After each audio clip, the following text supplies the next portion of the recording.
David Hume.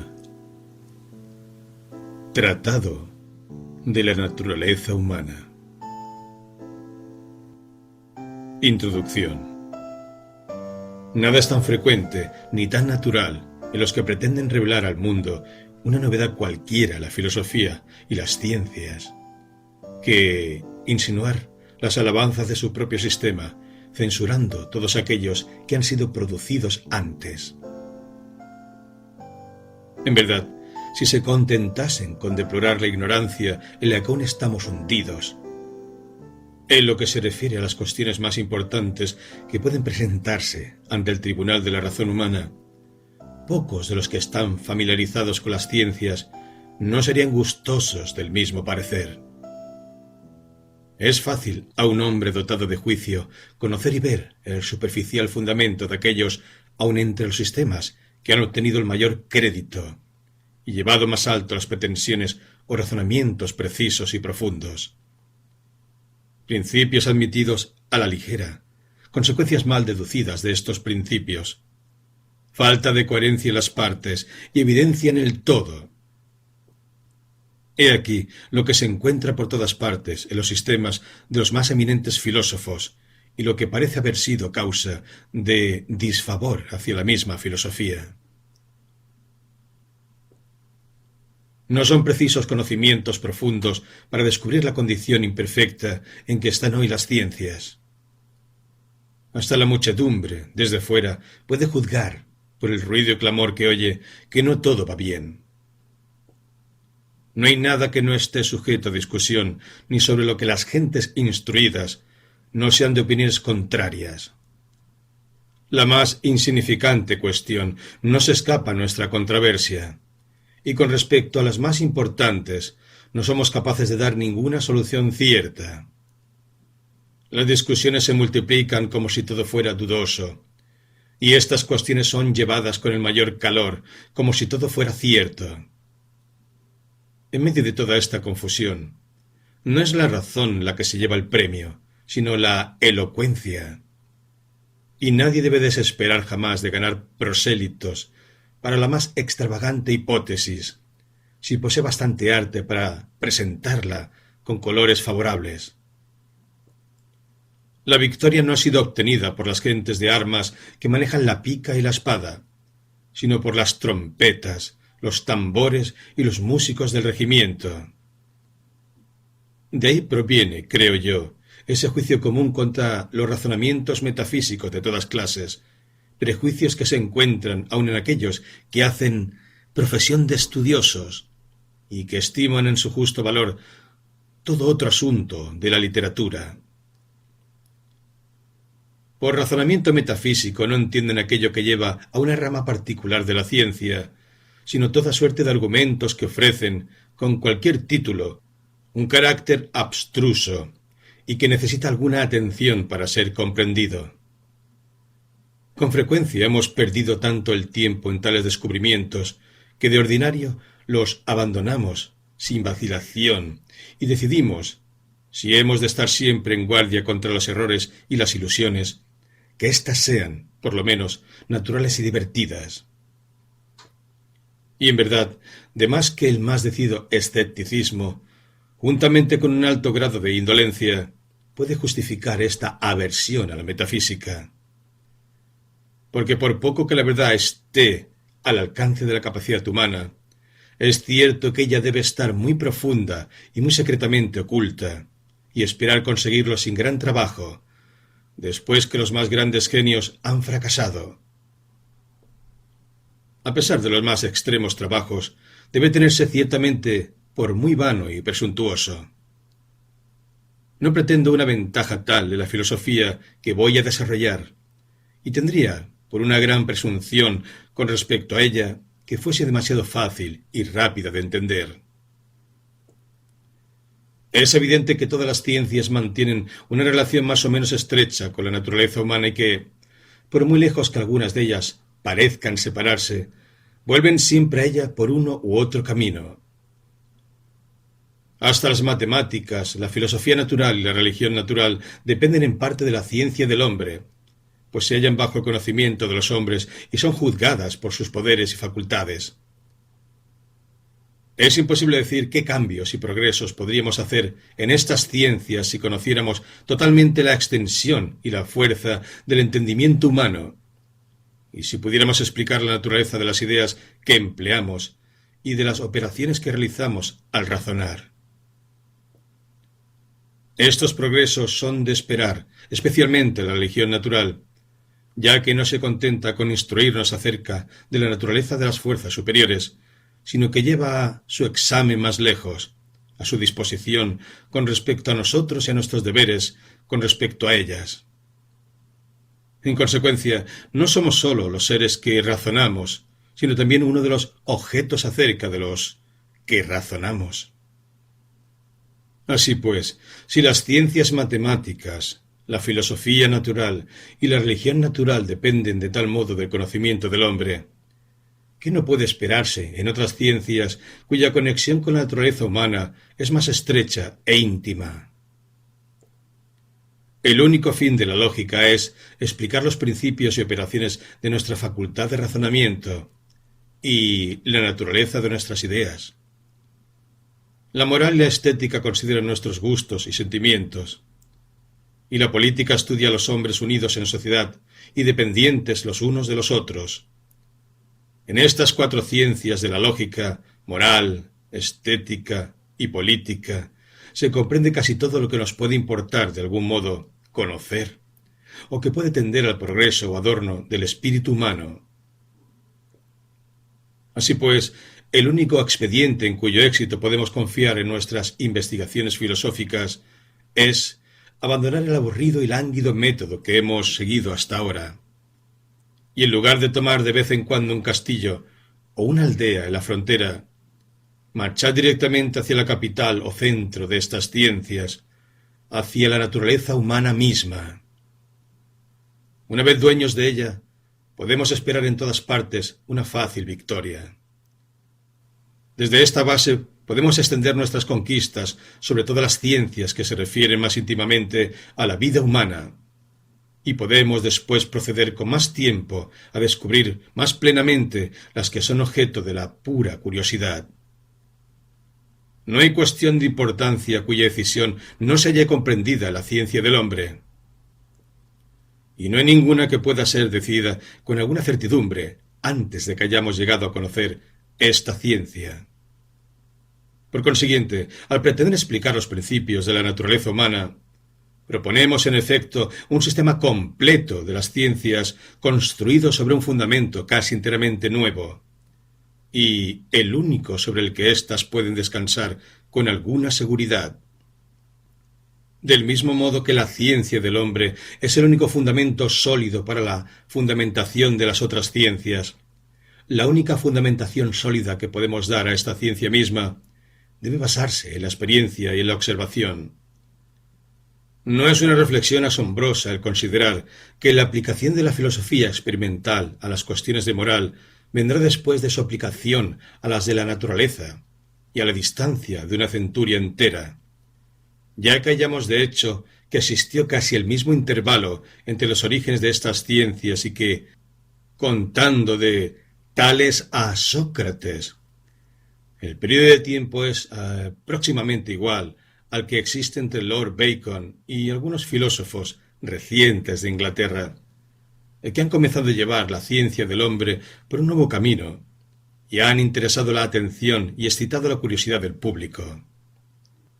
Tan verdad es esto que, aunque otras naciones puedan rivalizar con nosotros en poesía y aun superarnos en algunas otras artes bellas, los progresos en la razón y en la filosofía pueden ser solamente debidos a la tierra de la tolerancia y libertad. No hemos de pensar que este último progreso en la ciencia del hombre hará menos honor a nuestra comarca natal que el anterior de filosofía natural, sino que debemos más bien estimarlo como una gloria mayor, por razón de la más grande importancia de esta ciencia, del mismo modo que por la necesidad que tiene de una reforma tal.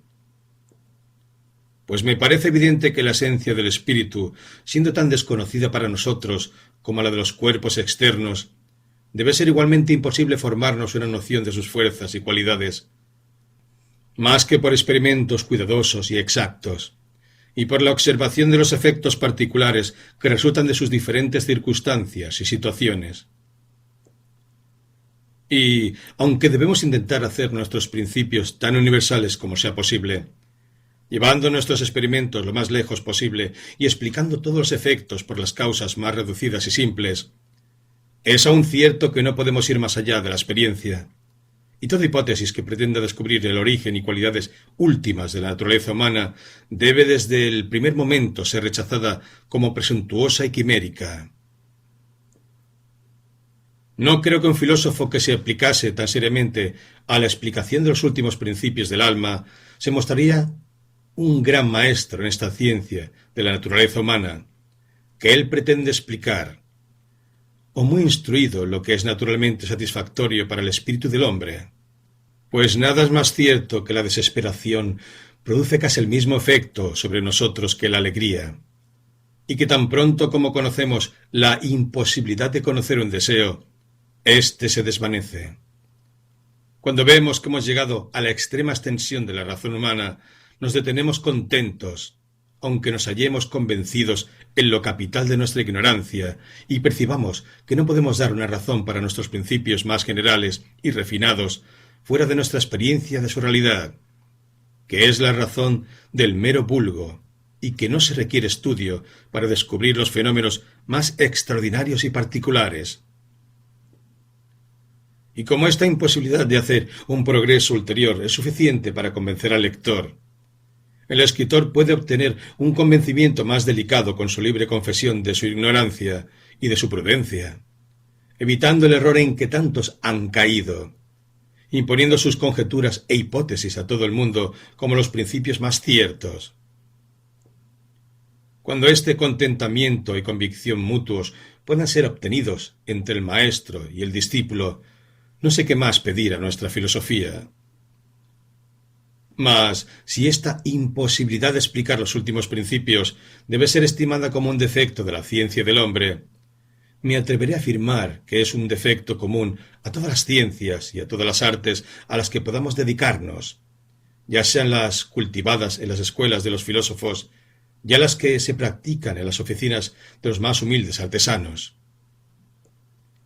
Ninguno de ellos puede ir más allá de la experiencia o establecer principios que no se basen sobre esta autoridad.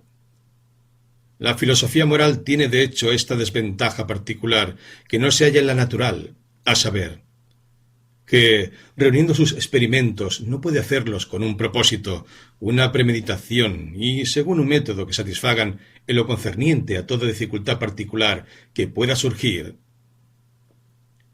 Cuando yo no sé cómo conocer los efectos de un cuerpo sobre otro en alguna situación, necesito tan solo colocarlos en esta situación y observar qué resulta de ellos. Pero si intentase de la misma manera aclarar alguna duda en filosofía moral, colocándome en el mismo caso que yo considero, es evidente que esta reflexión y premeditación perturbaría tanto la actuación de los principios naturales que era imposible sacar una conclusión exacta de este fenómeno. Por consiguiente, debemos recoger nuestros experimentos en esta ciencia de una cuidadosa observación de la vida humana y tomarlos tal como se presentan en el curso corriente de la vida por la conducta de los hombres en la sociedad, en los asuntos y en sus placeres. Cuando se reúnan y comparen juiciosamente experimentos de este género, podemos esperar establecer sobre ellos una ciencia que no sea inferior en certidumbre y que sea muy superior en utilidad a toda otra que se base en la comprensión humana. Libro primero. Del entendimiento. Parte primera. De las ideas, su origen, composición y abstracción. Sección primera. Del origen de nuestras ideas.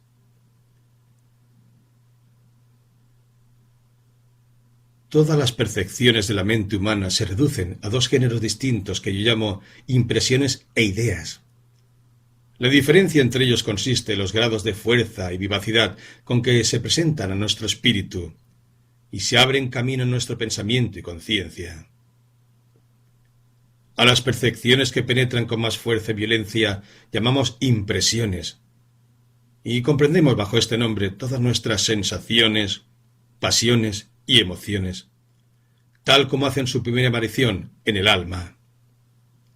Por ideas entiendo las imágenes débiles de éstas en el pensamiento y razonamiento, como por ejemplo lo son todas las percepciones despertadas por el presente discurso, exceptuando solamente las que surgen de la vista y tacto, y exceptuando el placer o dolor inmediato que pueden ocasionar. Creo que no será preciso emplear muchas palabras para explicar esta distinción. Cada uno por sí mismo podrá percibir fácilmente la diferencia entre sentir y pensar. Los grados comunes de estos son fácilmente distinguidos, aunque no es imposible en casos particulares que puedan aproximarse el uno al otro. Así, en el sueño, en una fiebre, la locura o en algunas emociones violentas del alma, nuestras ideas pueden aproximarse a nuestras impresiones, del mismo modo que, por otra parte, sucede a veces que nuestras impresiones son tan débiles y tan ligeras que no podemos distinguirlas de nuestras ideas. Pero, a pesar de esta próxima semejanza en pocos casos, son en general tan diferentes que nadie puede sentir escrúpulo alguno al disponerlas en dos grupos distintos y asignar a cada uno un nombre peculiar para marcar esta diferencia. Existe otra división de nuestras percepciones que será conveniente observar y que se extiende a la vez sobre impresiones e ideas. Esta división es en simples y complejas. Percepciones o impresiones e ideas simples son las que no admiten distinción ni separación. Las complejas son lo contrario que éstas y pueden ser divididas en partes. Aunque un color, sabor y olor particular son cualidades unidas todas en una manzana, es fácil percibir que no son lo mismo, sino que son al menos distinguibles las unas de las otras. Habiendo dado por estas divisiones orden y buena disposición a nuestros objetos, podemos aplicarnos a considerar ahora con más precisión sus cualidades y relaciones. La primera circunstancia que atrae mi atención es la gran semejanza entre nuestras impresiones e ideas en todo otro respecto que no sea su grado de fuerza y vivacidad. Las unas parecen ser en cierto modo el reflejo de las otras, así que todas las percepciones del espíritu humano son dobles y aparecen a la vez como impresiones e ideas. Cuando cierro mis ojos y pienso en mi cuarto, las ideas que yo formo son representaciones exactas de impresiones que yo he sentido, y no existe ninguna circunstancia en las unas que no se halle en las otras. Recorriendo mis otras percepciones hay aún la misma semejanza y representación. Las ideas y las impresiones parecen siempre corresponderse las unas a las otras. Esta circunstancia me parece notable y atrae mi atención por un momento. Después de una consideración más exacta, hallo que he sido llevado demasiado lejos por la primera apariencia y que debo hacer uso de la distinción de percepciones en simples y complejas para limitar la decisión general de que todas nuestras ideas o impresiones son semejantes. Observo que muchas de nuestras ideas complejas no tienen nunca impresiones que les correspondan, y que muchas de nuestras impresiones complejas no son exactamente copiadas por ideas. Puedo imaginarme una ciudad como la Nueva Jerusalén, cuyo pavimento sea de otro y sus muros de rubíes, aunque jamás he visto una ciudad semejante. Yo he visto París, pero afirmaré que puedo formarme una idea tal de esta ciudad que reproduzca perfectamente todas sus calles y casas en sus proporciones justas y reales. Por consiguiente, veo que, aunque existe en general una gran semejanza entre nuestras impresiones e ideas complejas, no es universalmente cierta la regla de que son copias exactas las unas de las otras. Debemos considerar ahora qué sucede con nuestras percepciones simples. Después del examen más exacto de que soy capaz, me aventuro a afirmar que la regla es válida aquí, sin excepción alguna, y que toda idea simple posee una impresión simple, que se le asemeja. Y toda impresión simple, una idea correspondiente. La idea de rojo que formamos en la oscuridad y la impresión de éste, que hiere nuestros ojos a la luz del sol, difieren tan solo en grado, no en naturaleza. Es imposible probar por una enumeración particular que sucede lo mismo con todas nuestras impresiones simples e ideas. Cada uno puede convencerse con respecto a este punto, recorriendo tantas como le plazca. Pero si alguno negase esta semejanza universal, no ve otro modo de convencerle más que pidiéndole que muestre una simple impresión que no tenga una idea correspondiente, o una idea simple que no tenga una impresión correspondiente. Si no respondiese a este desafío, como ciertamente no lo hará, podremos, dado su silencio y nuestra propia observación, establecer nuestra conclusión. Así, hallamos que todas las ideas o impresiones simples se asemejan las unas a las otras, y como las complejas se forman de ellas, podemos afirmar en general que estas dos especies de percepciones son exactamente correspondientes. Habiendo descubierto esta relación, que no requiere un examen ulterior, siento curiosidad por encontrar algunas otras de sus cualidades. Consideremos qué sucede con respecto de su existencia, y con respecto a estas impresiones e ideas, también cuáles de ellas son causas y cuáles efectos. La detallada indagación de esta cuestión es el asunto del presente tratado, y por consiguiente, nos contentaremos aquí con establecer la proposición general de que todas nuestras ideas simples, en su primera apariencia, se derivan de impresiones simples que son correspondientes a ellas, y que ellas representan exactamente. Al buscar fenómenos que prueban esta proposición, los hallo solamente de dos géneros, pero en cada género los fenómenos son patentes, numerosos y concluyentes. Primeramente me aseguro, por una nueva revisión de lo que ya he afirmado, a saber, que toda impresión simple va acompañada de una idea correspondiente, y toda idea simple de una impresión correspondiente. De esta unión constante de percepciones semejantes, concluyo inmediatamente que existe una gran conexión entre nuestras impresiones e ideas correspondientes y que la existencia de las unas tiene una considerable influencia sobre la de las otras. Una unión constante tal, en un tal número infinito de casos, no puede jamás surgir del azar, sino que prueba claramente la de la dependencia por parte de las impresiones de las ideas, o de las ideas de las impresiones. Para que yo pueda saber de qué lado esta dependencia se halla, considero el orden de la primera aparición y hallo, por la experiencia constante, que las impresiones simples preceden siempre a sus ideas correspondientes, y que jamás aparecen en un orden contrario.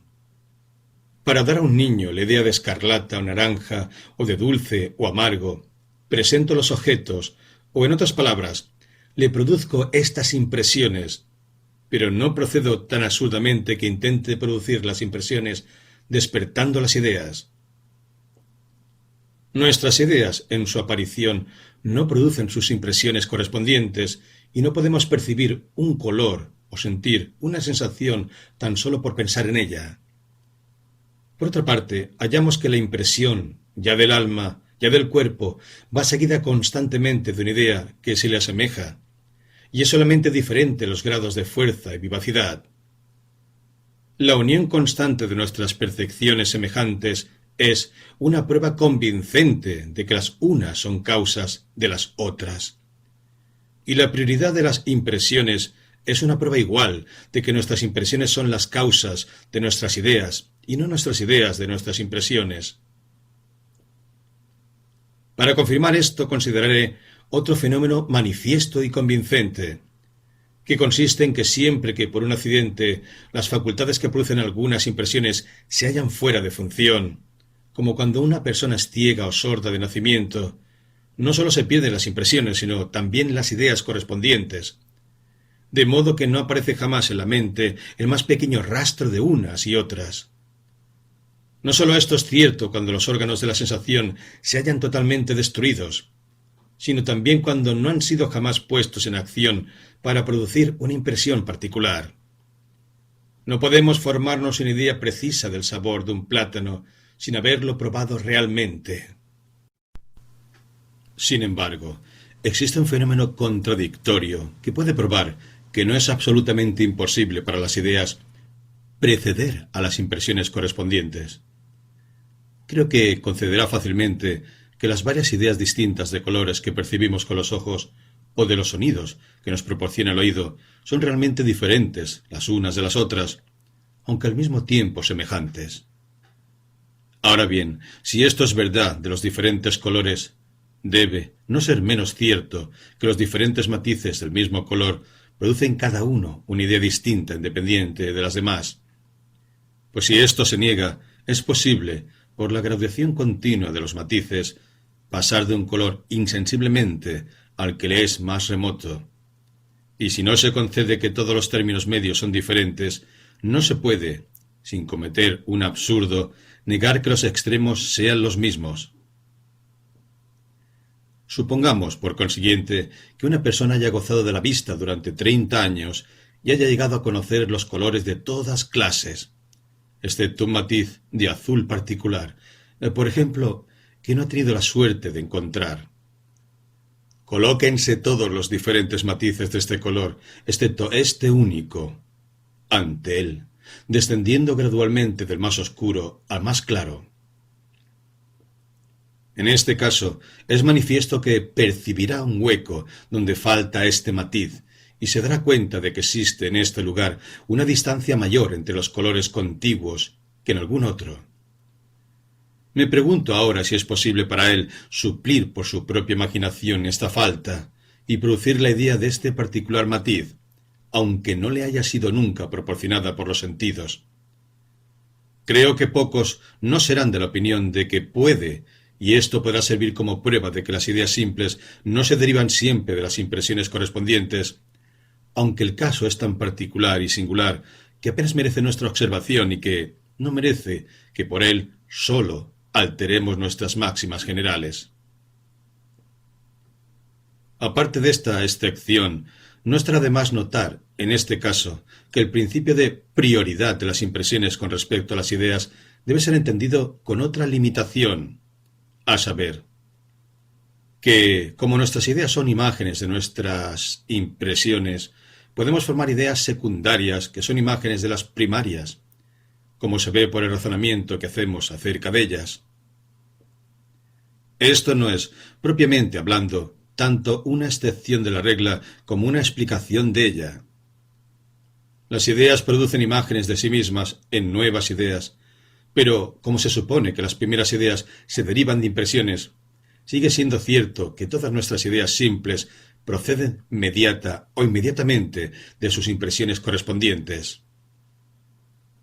Este es, pues, el primer principio que establezco en la ciencia de la naturaleza humana, y no debe despreciársele a causa de la simplicidad de su apariencia, pues es notable que la presente cuestión referente a la procedencia de nuestras impresiones e ideas es idéntica con la que he hecho mucho ruido en otros términos, cuando se discutía si existían ideas innatas o si todas las ideas se derivaban de la sensación y reflexión. Podemos hacer observar que, para probar que las ideas de extensión y color no son innatas, los filósofos no hacen más que mostrar que nos son proporcionadas por los sentidos. Para probar que las ideas de pasión y deseo no son innatas, observan que tenemos una experiencia precedente de estas emociones en nosotros mismos.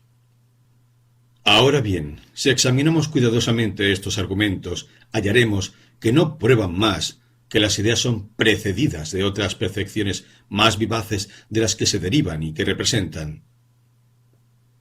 Espero que esta clara posición de la cuestión acabará con todas las discusiones concernientes a ellas y hará además uso este principio en nuestros razonamientos de lo que parecía haberlo sido hasta ahora. Sección 2. División del asunto. Puesto que resulta que nuestras impresiones simples son anteriores a sus ideas correspondientes y que las excepciones de estos son muy raras, el método parece requerir que examinemos nuestras impresiones antes de considerar nuestras ideas. Las impresiones pueden ser divididas en dos géneros: las de la sensación y las de la reflexión.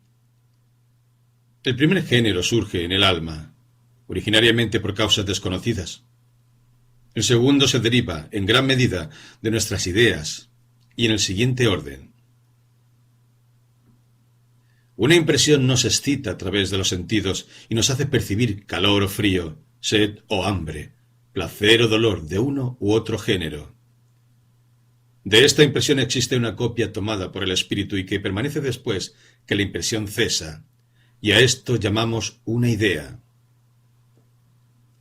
La idea de placer, o perla, produce, cuando vuelve a presentarse en el alma, las nuevas impresiones de deseo y aversión, esperanza y temor, que pueden ser llamadas propiamente impresiones de reflexión, porque derivan de ella. Estas son a su vez copiadas por la memoria e imaginación y se convierten en ideas que quizá a su vez dan lugar a otras impresiones e ideas. De modo que las impresiones de reflexión no son sólo antecedentes a sus ideas correspondientes, sino también posteriores a las de sensación y derivadas de ella. El examen de nuestras sensaciones corresponde más a los anatónomos y filósofos de la naturaleza que a la moral, y por consiguiente no debemos ahora entrar en él. Como las impresiones de reflexión, a saber, pasiones, deseos y emociones que principalmente exigen nuestra atención, surgen las más veces de ideas, debemos invertir el método que a primera vista parecía más natural, y para explicar la naturaleza y principios del espíritu humano, dar una noticia particular de las ideas antes de que pasemos a las impresiones. Por esta razón prefiero comenzar con las ideas. Sección 3. De las ideas de la memoria y la imaginación. Hallamos por experiencia que cuando una impresión ha estado una vez presente al espíritu, hace de nuevo su aparición en él como una idea, y que esto puede suceder de dos modos diferentes. Cuando en su nueva aparición conserva un grado considerable de su primera vivacidad, y es así algo intermedio entre una impresión y una idea, y cuando pierde enteramente esta vivacidad y es una idea por completo. La facultad por la que reproducimos nuestras impresiones del primer modo es llamada memoria, y aquella que las reproduce del segundo, imaginación. Es evidente a primera vista que las ideas de la memoria son mucho más vivaces y consistentes que las de la imaginación, y que la primera facultad nos presenta sus objetos más exactamente que lo hace la última. Cuando recordamos un suceso pasado, su idea surge en el espíritu con energía, mientras que la imaginación, la percepción es débil y lánguida, y no puede ser mantenida por el espíritu, sin dificultad invariable y uniforme, durante algún tiempo considerable. Existe aquí, pues, una diferencia importante entre una y otra especie de ideas, pero de esto trataremos más extensamente después. Hay aún otra diferencia entre estos dos géneros de ideas y que no es menos evidente, a saber, que aunque ni las ideas de la memoria, ni las de la imaginación, ni las ideas vivaces, ni las débiles pueden hacer su aparición en el espíritu, a no ser que sus impresiones correspondientes hayan tenido lugar antes para prepararles el camino. La imaginación no se halla obligada a seguir el mismo orden y forma de las impresiones originales, mientras que la memoria se halla en cierto modo limitada en este respecto y no posee el poder de variarlas. Es evidente que la memoria conserva la forma original en la que sus objetos fueron presentados, y que siempre que nos apartamos de aquella al recordar algo, procede esto de algún defecto o imperfección en dicha facultad. Un historiador puede, quizá, por la marcha más conveniente de su narración, relatar suceso antes que otro al que fue realmente posterior, pero se da cuenta de esta alteración del orden, si es verídico, y por este medio vuelve a colocar la idea en su debida posición. Sucede lo mismo en nuestro recuerdo de lugares y personas que hemos conocido antes. La función capital de la memoria no es conservar las ideas simples, sino su orden y posición. En resumen, este principio se halla basado en un número tal de fenómenos corrientes y vulgares que podemos economizarnos la molestia de insistir más sobre él. Hallamos la misma evidencia en nuestro segundo principio relativo a la libertad de la imaginación para alterar el orden y transformar sus ideas. Las fábulas que encontramos en los poemas y novelas ponen esto enteramente fuera de cuestión. La naturaleza se halla totalmente alterada y no se mencionan más que caballos alados, dragones feroces y gigantes monstruosos. No debe parecer extraña esta libertad de la fantasía si consideramos que todas nuestras ideas son copias de nuestras impresiones y que no hay dos impresiones que sean totalmente inseparables. No es preciso mencionar que esto es una consecuencia evidente de la división de las ideas en simples y complejas. Siempre que la imaginación percibe una diferencia entre ideas, puede producir fácilmente una separación. Sección cuarta. De la conexión o asociación de ideas.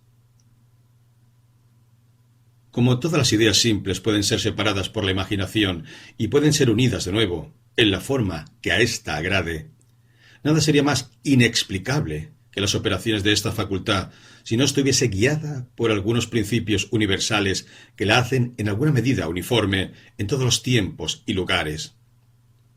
Si las ideas existiesen enteramente desligadas e inconexas, sólo el azar las uniría, y será imposible que las mismas ideas se unan regularmente en ideas complejas, como lo hacen corrientemente, sin que exista algún lazo de unión entre ellas, alguna cualidad que las asocie y por la que naturalmente una idea despierte a la otra. Este principio de unión entre las ideas no ha de ser considerado como una conexión inseparable, pues esto ha sido ya excluido por la imaginación, y además no podemos concluir que sin ésta el espíritu pueda unir dos ideas, pues nada es más libre que dicha facultad, sino que hemos de considerarlo como una fuerza dócil que prevalece comúnmente, y es la causa de por qué, entre otras cosas, los lenguajes se corresponden tan exactamente los unos a los otros. La naturaleza, en cierto modo, ha indicado a cada una de las ideas simples cuáles son más propias para ser unidas en un complejo. Las cualidades de que surge esta asociación y por las cuales de este modo es llevado el espíritu de una idea a otra son tres, a saber, semejanza, contigüidad en tiempo y espacio y causa y efecto. Creo que no será muy necesario probar que estas cualidades producen una asociación entre ideas y que cuando aparece una idea despierta naturalmente otra. Es claro que, en el curso de nuestro pensamiento y en la constante revolución de nuestras ideas, nuestra imaginación pasa fácilmente de una idea a otra que se le asemeja, y que esta cualidad por sí sola es para la fantasía un lazo suficiente de asociación. Es igualmente evidente que como los sentidos, al cambiar sus objetos, están obligados a cambiarlos regularmente y a tomarlos tal como se hallan contiguos unos a otros, la imaginación debe, en virtud de una larga costumbre, adquirir el mismo método de pensar y recorrer las partes del espacio y el tiempo al concebir sus objetos. En cuanto a la conexión, que está constituida por la relación de causa y efecto, tendremos ocasión más tarde de examinarla en su totalidad, y por consiguiente no insistiré aquí sobre ella. Es suficiente observar que no hay relación que produzca una conexión más fuerte en la fantasía y haga que una idea despierte más fácilmente a otra que la relación de causa y efecto entre sus objetos. Para darnos cuenta de toda la extensión de estas relaciones, debemos considerar que dos objetos están enlazados entre sí en la imaginación, no sólo cuando el uno es inmediatamente semejante, contiguo o causa del otro, sino también cuando se interpone entre ellos un tercer objeto que tiene con los dos alguna de estas relaciones. Esto puede ser prolongado en una gran extensión, aunque observamos al mismo tiempo que cada aumento de términos disminuye considerablemente la relación. Los primos en cuarto grado se hallan enlazados por la relación de causalidad, si se me permite usar este término, pero no tan íntimamente como los hermanos y mucho menos que los hijos y el padre.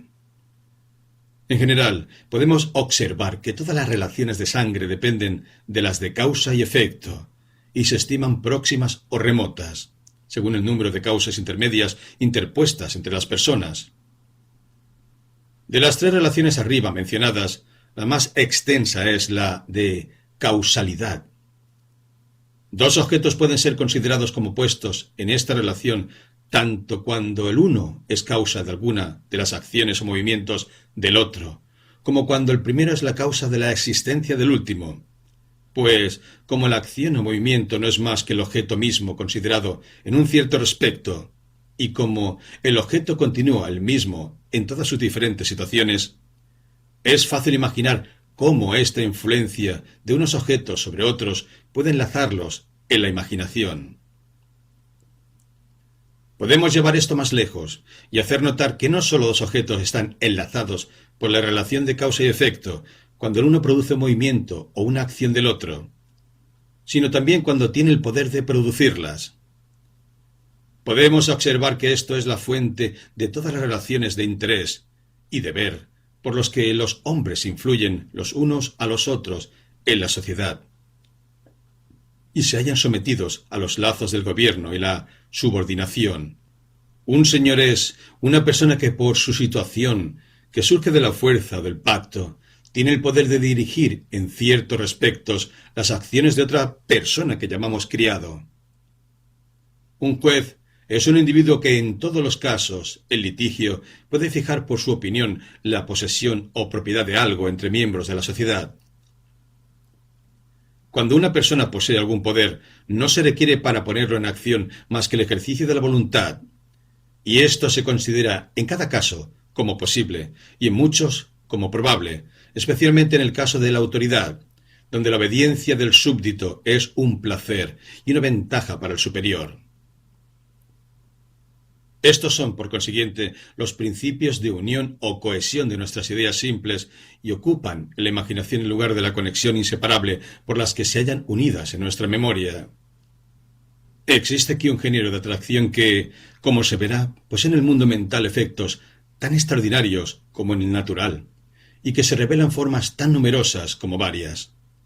Sus efectos son, en todas partes, notables, pero en cuanto a sus causas, son las más de las veces desconocidas y deben reducirse a las cualidades originales de la naturaleza humana que yo no pretendo explicar. Nada es más preciso para un legítimo filósofo que refrenar el inmoderado deseo de investigar las causas, y habiendo establecido una doctrina sobre un número suficiente de experimentos, debe contentarse con esto cuando ve que un examen ulterior le lleva a especulaciones obscuras e inciertas. En este caso, su investigación estará mucho mejor empleada examinando los efectos que indagando las causas de sus principios. Entre los efectos de esta unión o asociación de ideas no existe ninguno tan notable como las ideas complejas, que son los objetos comunes de nuestros pensamientos y razonamientos y que surgen, generalmente, de algún principio de unión entre nuestras ideas simples. Estas ideas complejas pueden dividirse en relaciones, modos y sustancias. Examinaremos brevemente cada una de estas en orden y uniremos algunas consideraciones referentes a nuestras ideas generales y particulares antes que dejemos el presente asunto, que puede ser considerado como los elementos de esta filosofía. Sección quinta. De las relaciones. La palabra relación se usa en dos sentidos muy diferentes el uno del otro. Designa a veces la cualidad por la cual dos ideas se hallan enlazadas entre sí en la imaginación y por la que una de ellas despierta naturalmente la otra, según se ha explicado, y otras la circunstancia particular según la que, aun en la unión arbitraria de dos ideas de la fantasía, consideramos apropiado compararlas. El lenguaje corriente es el primer sentido en el que usamos la palabra relación, y solamente en filosofía la ampliamos y la hacemos significar algún asunto particular de comparación, sin un principio de enlace. Así se concede por los filósofos que la distancia es una verdadera relación, porque adquirimos una idea de ella comparando objetos. Pero hablando corrientemente decimos que nada puede estar más distante entre sí que tales o tales cosas, y que nada puede tener menos relación, como si distancia y relación fuesen incompatibles. Puede quizás ser estimado como una tarea infinita enumerar las cualidades que hacen que los objetos admitan una comparación y por las que se producen las ideas de la relación filosófica. Pero si consideramos diligentemente esto, hallaremos que, sin ninguna dificultad, pueden ser comprendidas bajo 7 títulos generales, que pueden ser considerados como los orígenes de toda relación filosófica. 1. La primera es la semejanza, y esta es una relación sin la que no puede existir relación filosófica alguna, pues ningún objeto admitirá una comparación más que cuando tenga con otros algún grado de semejanza. Pero, aunque la semejanza sea necesaria para toda relación filosófica, no se sigue que siempre produzca una conexión o asociación de ideas. Cuando una cualidad llega a ser muy general y es común a muchos individuos, no lleva al espíritu directamente a alguno de ellos, sino que, presentando a una vez un gran número de ellos, impide, por consiguiente, que la imaginación se fije en un único objeto. 2. La identidad puede ser estimada una segunda especie de relación. Esta relación la considero aquí como aplicada en su sentir estricto a los objetos constantes e inmutables, sin examinar la naturaleza y fundamentación de la identidad personal, lo que tendrá lugar más tarde. De todas estas relaciones, la más universal es la de identidad, por ser común a todo ser cuya existencia tiene alguna duración. 3. Después de la identidad, las relaciones más universales y comprensivas son las de espacio y tiempo, que son el origen de un número infinito de comparaciones como distante, contiguo, arriba, abajo, delante, detrás, etc. 4. Todos los objetos que admiten cantidad o número pueden ser comparados en este respecto, que es otro origen muy fecundo de relaciones. 5. Cuando dos objetos cualquiera poseen la misma cualidad en común, los grados en que la poseen forman una quinta especie de relación. Así, de dos objetos que son pesados, el uno puede ser más o menos pesado que el otro. Dos colores que son del mismo género pueden ser de diferentes matices, y en este respecto admiten comparación. 6. La relación de oposición puede, a primera vista, ser considerada como una excepción de la regla de que ninguna relación de cualquier género puede subsistir sin algún grado de semejanza. Sin embargo, consideremos que dos ideas no son nunca en sí mismas contrarias, si se exceptúa las de existencia y no existencia, y que aun éstas son claramente semejantes, por implicar ambas la idea de un objeto, aunque la última excluye el objeto de todo tiempo y lugar en el que se supone que no existe. 7. Todos los restantes objetos, como el fuego y el agua, el calor y el frío, son sólo considerados contrarios por experiencia y por la oposición de sus causas o efectos, cuya relación de causa y efecto es tanto una séptima relación filosófica como una relación natural. La semejanza implicada en esta relación se explicará más adelante. Naturalmente, se esperaría que uniese la diferencia a las otras relaciones, pero yo considero a esta más como una negación de relación que como algo real o positivo. La diferencia es de dos géneros, como opuesta a la identidad o a la semejanza. La primera se llama una diferencia de número, la segunda de género. Sección sexta.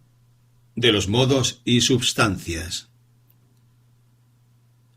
Preguntaría gustoso a los filósofos que fundan muchos de sus razonamientos sobre la distinción de sustancia y accidente, e imaginan que tenemos ideas claras de ello, si la idea de sustancia se deriva de las impresiones de sensación o reflexión. Si nos es procurada por nuestros sentidos, pregunto por cuál de ellos y de qué manera. Si es percibida por la vista, debe ser un color. Si por el oído, un sonido. Si por el paladar, un sabor. Y así sucesivamente sucederá con los otros sentidos. Creo, sin embargo, que nadie afirmará que las sustancias es un color, un sonido o un sabor. La idea de sustancia debe, por consecuencia, derivarse de una impresión de reflexión, si realmente existe. Pero nuestras impresiones de reflexión se reducen a nuestras pasiones y emociones, ninguna de las cuales es posible que represente una sustancia. No tenemos, por consiguiente, una idea de la sustancia distinta de una colección de cualidades particulares, y no nos referimos a otra cosa cuando hablamos o razonamos acerca de ella.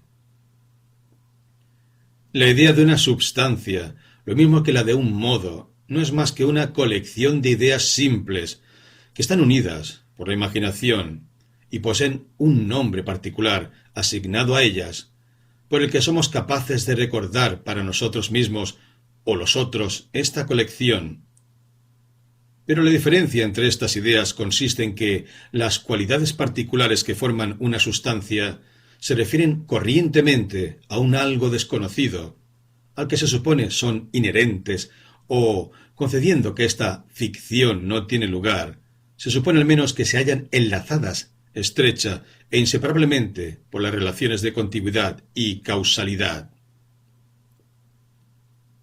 El efecto de esto es que siempre que descubrimos que una nueva cualidad simple tiene la misma conexión con las restantes, la comprendemos inmediatamente entre ellas, aunque no esté dentro de la primera concepción de sustancia. Así, nuestra idea de oro puede, al principio, ser un color amarillo, peso, maleabilidad, fusibilidad. Pero después de descubrir su solubilidad en el agua regia, podemos unir esta cualidad a las otras y suponer que pertenece tanto a la sustancia como si su idea desde un comienzo hubiera sido una parte o componente de ella. El principio de unión, siendo considerado como parte capital de la idea compleja, da entrada a cualquier cualidad que se presente después, y es igualmente comprendida por él como las otras que se presentaron primeramente. Que esto no puede tener lugar en los modos es evidente al considerar su naturaleza. Las ideas simples de las cuales los modos están formados o representan cualidades que no están unidas por continuidad y causalidad, sino que están dispersas en diferentes sujetos, o, si se hallan unidas, su principio de unión no se considera como el fundamento de una idea compleja. La idea de la danza es un ejemplo del primer género, de modos, la de la belleza del segundo. La razón es clara, porque ideas complejas semejantes no pueden admitir una nueva idea sin cambiar el nombre que distingue el modo. Sección séptima. De las ideas abstractas. Una cuestión muy importante ha sido suscitada con respecto a las ideas abstractas o generales, es decir, si son generales o particulares en la concepción que el espíritu tiene de ellas. Un gran filósofo ha combatido la opinión tradicional en este particular y ha afirmado que todas las ideas generales no son más que ideas particulares unidas a un cierto término que les concede una significación más extensa y las hace despertar en ocasiones otras ideas individuales que son semejantes a ellas. Como yo considero uno de los descubrimientos más grandes y más valiosos que han sido hechos en los últimos años en la República de las Letras, intentaré confirmarlo por algunos argumentos que espero lo pongan más allá de toda duda y controversia. Es evidente que al formar las más de nuestras ideas generales, si no todas, hacemos abstracción de los grados particulares de cantidad y cualidad, y que un objeto no deja de pertenecer a una especie de dada por razón de una pequeña alteración en su extensión, duración y otras propiedades. Por consiguiente, puede pensarse que existe aquí un claro dilema que decide acerca de la naturaleza de las ideas abstractas, ideas que han proporcionado tantos asuntos de especulación a los filósofos. La idea abstracta del hombre representa a los hombres de todos los tamaños y de todas las cualidades. De lo que se concluye, no puede hacerlo más que o representando a la vez todos los tamaños y cualidades posibles, o no representando ninguno.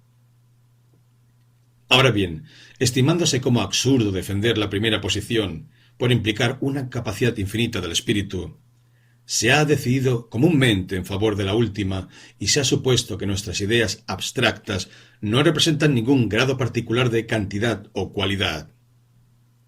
Sin embargo, haré ver que esta decisión es errónea, primeramente probando que es totalmente imposible concebir una cantidad o cualidad sin formarse una noción precisa de sus grados.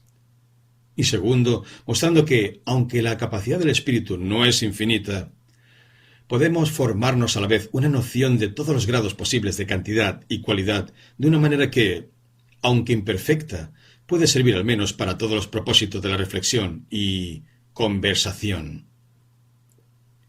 Comenzando con la primera proposición de que el espíritu no puede formarse una noción de cantidad y cualidad sin formarse una noción precisa de los grados de cada una, la probaremos por los tres argumentos siguientes.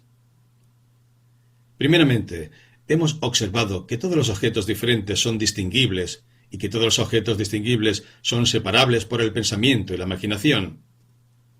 Podemos añadir que aquí, que estas proposiciones son igualmente ciertas en su recíproca, y que todos los objetos separables son, pues, distinguibles, y que todos los objetos distinguibles son, por consiguiente, diferentes. Pues, ¿cómo es posible que podemos separar lo que no es distinguible o distinguir lo que no es diferente? Por consiguiente, para saber si la abstracción implica una separación, necesitamos tan solo considerar y examinar desde este punto de vista si todas las circunstancias de que abstraemos en nuestras ideas generales son distinguibles y diferentes de las que retenemos como partes esenciales de las mismas. Es evidente a primera vista que la determinada longitud de una línea no es diferente ni distinguible de la línea misma, ni en general el grado preciso de una cualidad. Por consiguiente, estas ideas son tan poco susceptibles de separación como de distinción o diferencia. Se hallan, pues, unidas unas con otras en la concepción. Y la idea general de una línea, a pesar de todas nuestras abstracciones y refinamientos, tiene, cuando aparece en el espíritu, un grado preciso de cantidad y cualidad, aunque se puede hacer que represente otras líneas que poseen diferentes grados de ambas.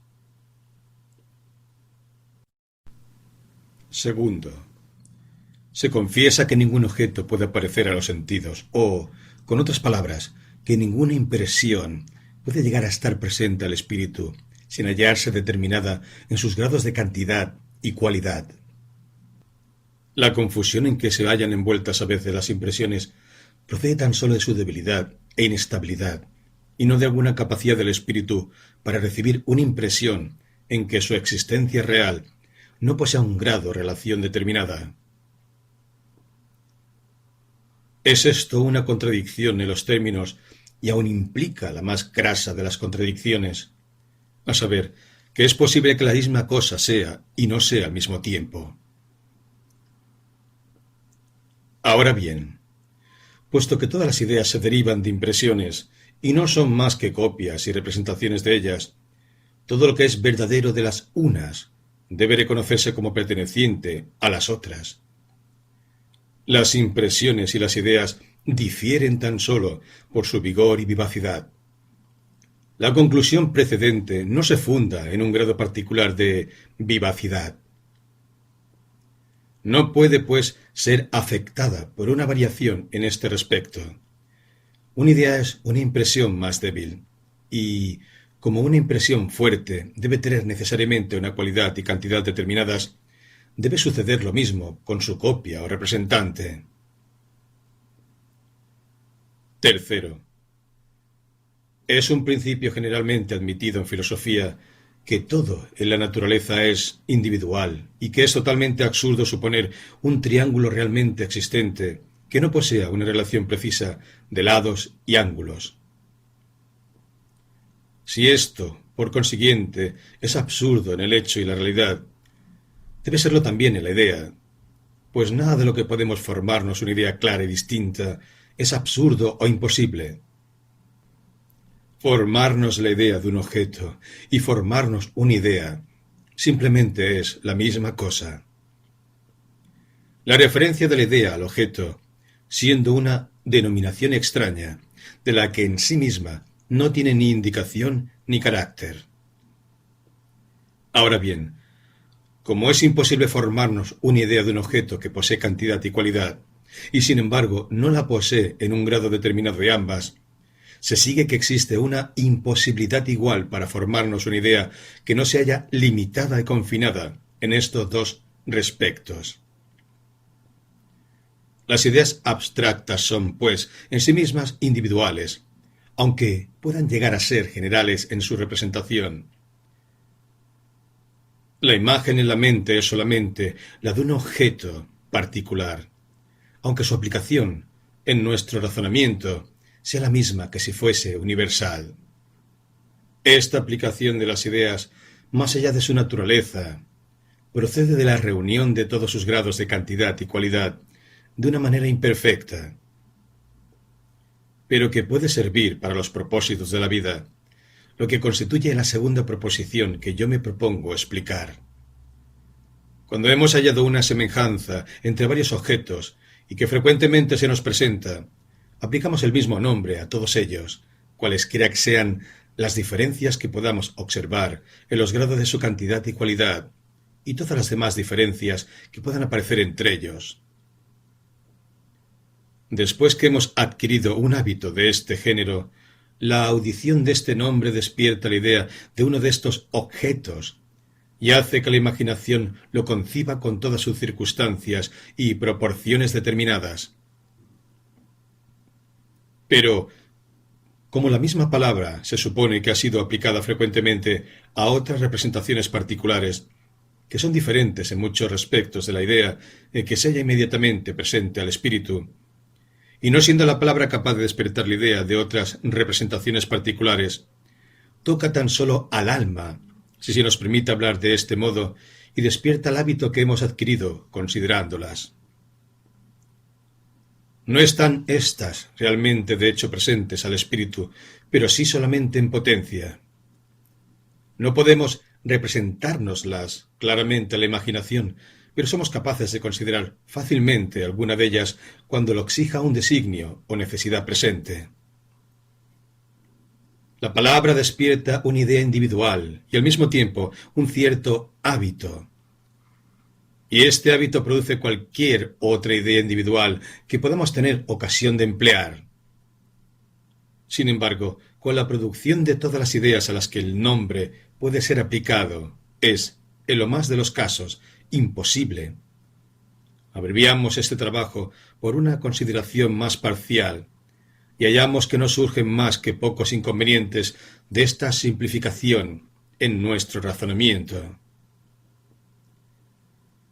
Una de las circunstancias más extraordinarias del presente asunto es que, después que el espíritu ha producido una idea individual sobre la que razonamos, el hábito que la acompaña es despertado por el término general o abstracto.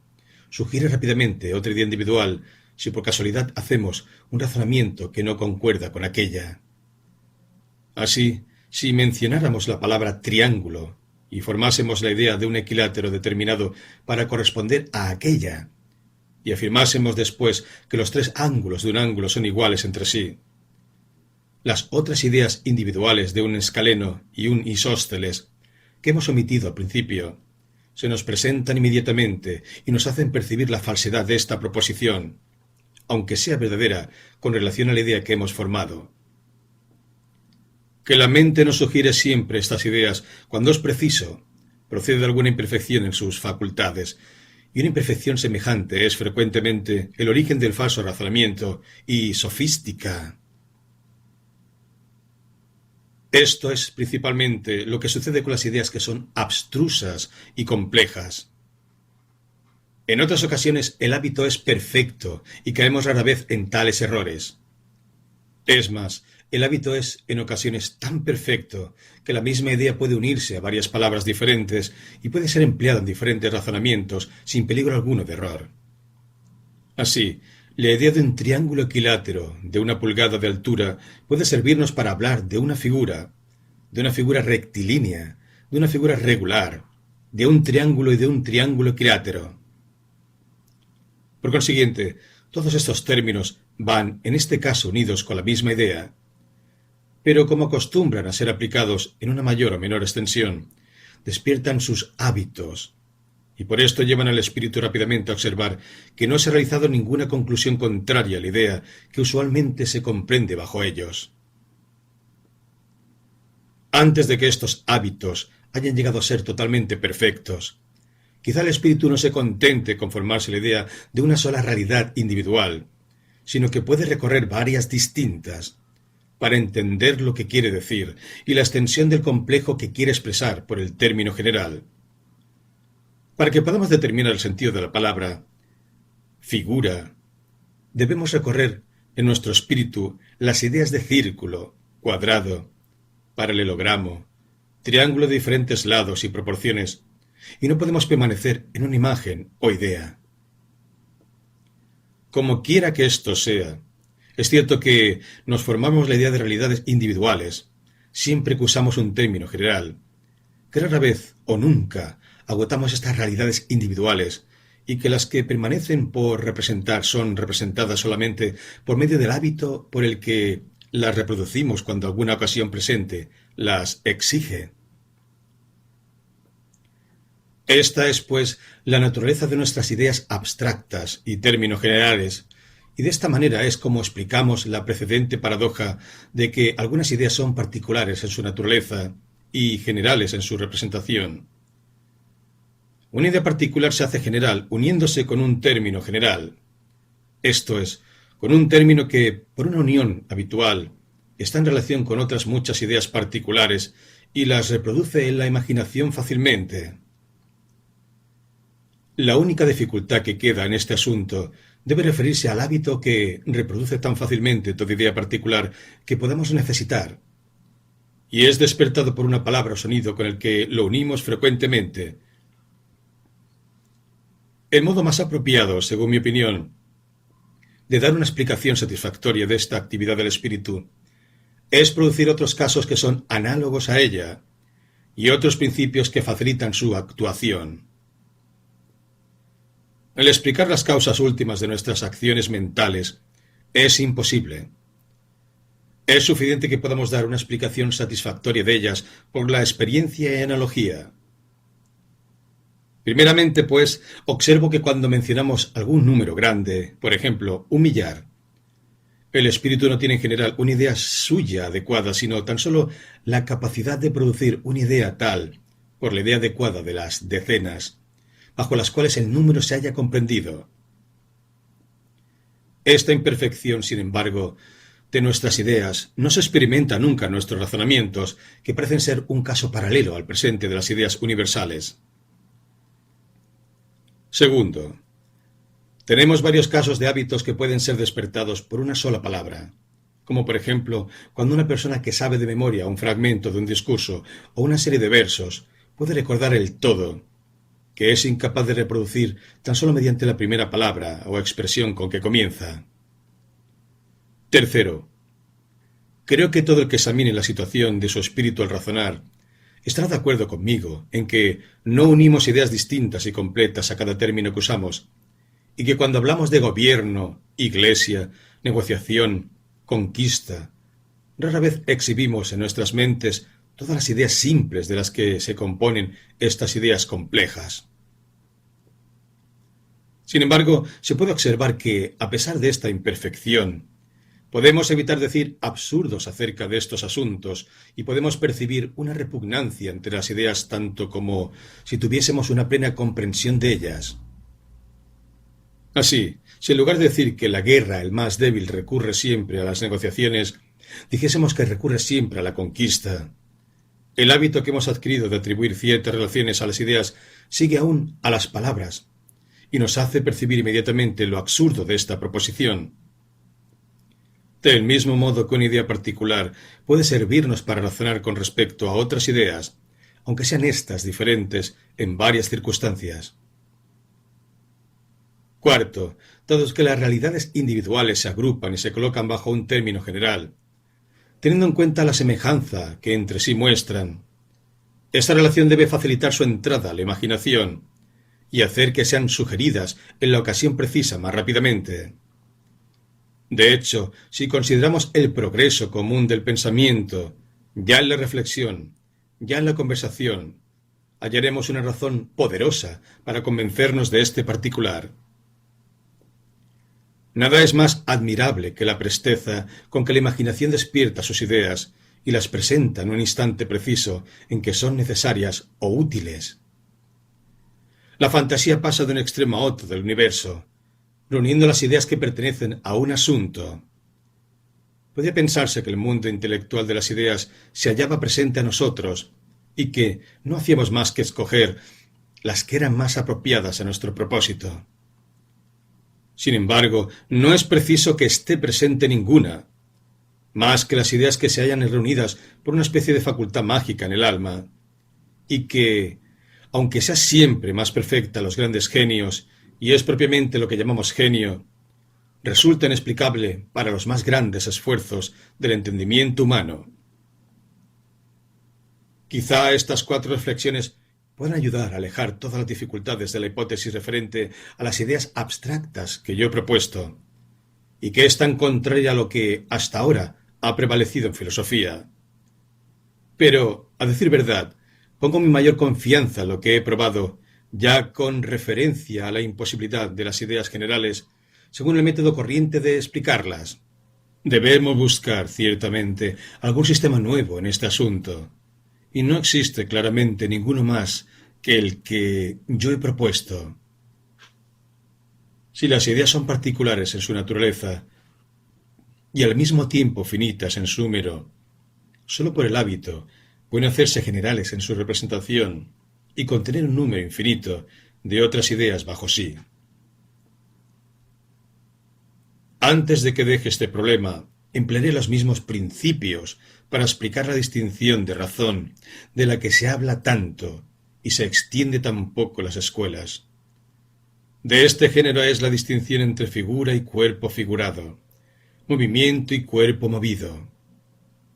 La dificultad de explicar esta distinción surge del principio antes expuesto, que todas las ideas que son diferentes son separables, pues se sigue de aquí que, si la figura es diferente del cuerpo, sus ideas deben ser tan separables como distinguibles, y si no es diferente, sus ideas no pueden ser ni separables ni distinguibles. ¿Qué se entiende por una distinción de razón, puesto que no implica diferencia ni separación? Para evitar esta dificultad debemos recurrir a la explicación precedente de las ideas abstractas. Es cierto que la mente jamás hubiera soñado en distinguir una figura de un cuerpo figurado, no siendo en la realidad ni distinguibles, ni diferentes, ni separables, si no hubiera observado que aun en esta simplicidad pueden contenerse muchas semejanzas y relaciones diferentes.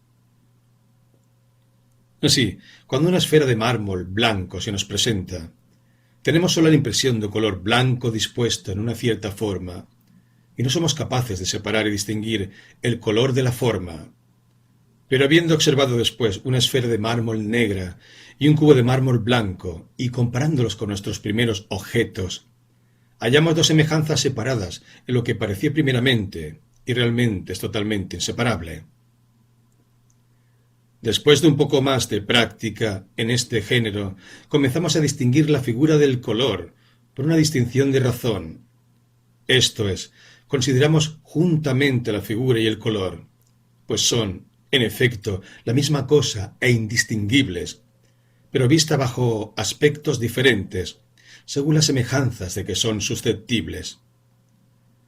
Cuando consideramos solamente la figura de la esfera de mármol blanco, nos formamos en realidad una idea de la figura y el color, pero tácitamente dirigimos nuestra vista a su semejanza con la esfera de mármol negro.